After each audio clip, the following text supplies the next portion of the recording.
If we open up a web browser, we should be able to now access and log into the administrative panel.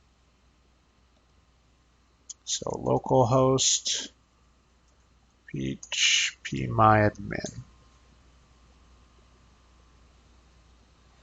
And it's remembering my password from a long time ago. That's actually wrong.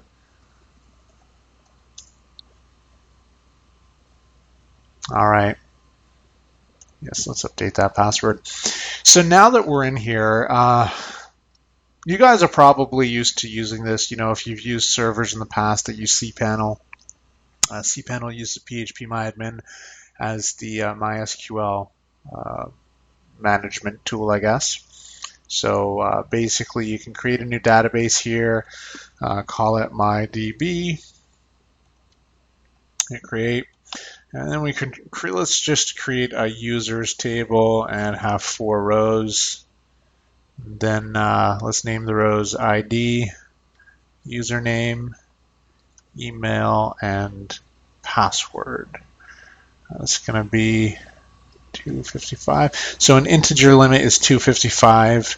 Varchar, I believe, is 999. It might be more than that, actually. Generally, this is what I stick with, though. The password is going to be, can we do MD5, even though it's not great? Let's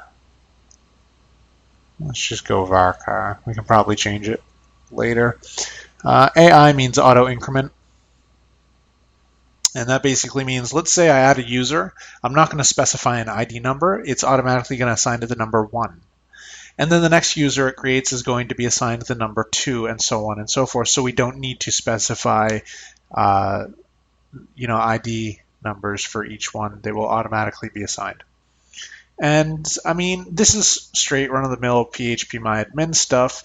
I'm not doing a tutorial so much into that because that's I don't think it's necessary enough.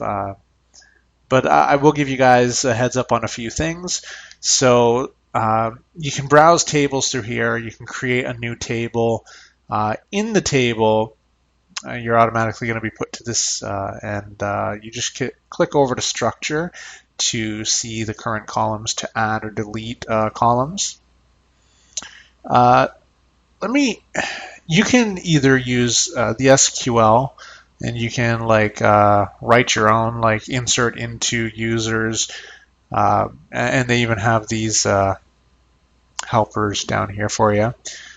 You can search through the database. I've never done this. I've actually found with phpMyAdmin that the search functionality is limited, and so what was it called? Adminer? There's another one that's really good at search, but not so great at everything that phpMyAdmin is. You can just go to insert here, and I'll show you. I'm going to leave this blank. I'm going to insert a user, and then a password. I should be able to turn this into MD5 in here, and hit go. Now if you go to browse, here's where you can actually browse the table's data. So right now we've got one entry, and you'll see the ID was automatically assigned as 1.